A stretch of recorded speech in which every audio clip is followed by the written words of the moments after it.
Hello everyone, in this video I'll be showing you the best early game weapon combinations in Lies of P, and these weapons can be used all the way to the end game. So, first things first, we get the Krat police baton handle here with the electric coil head. Now this can all be gathered in the very first area. There is a tall policeman that you can fight to get the police baton, and then the electric coil is also sold by a merchant nearby.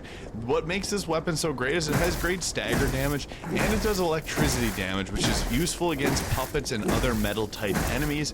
This can make some boss fights a whole lot easier, like King's Flame Fuoco, which is a very challenging boss near the start of the game.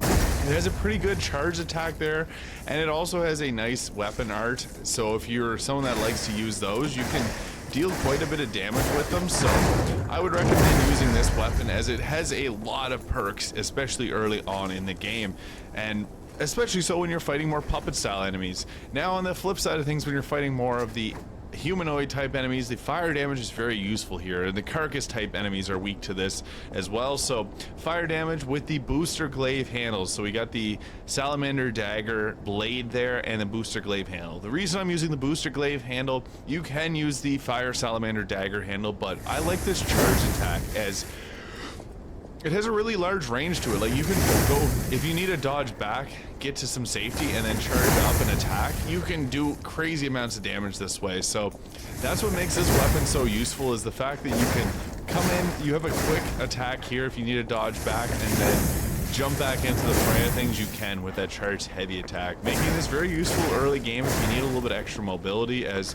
this charge attack is super nice. So I'm a big fan of that, and what's nice is it also has that Fable art there, so there's a couple of quick attacks that you can use if you want to deal a bit extra fire damage. Also, just using your Fable art there with the salamander dagger blade will increase your fire damage, which is super useful early on in the game. You definitely want that. So there are two of the best early game weapon combinations in Lies of P. Thank you so much for watching. I hope you found this video useful, and if you did, please hit the subscribe button below.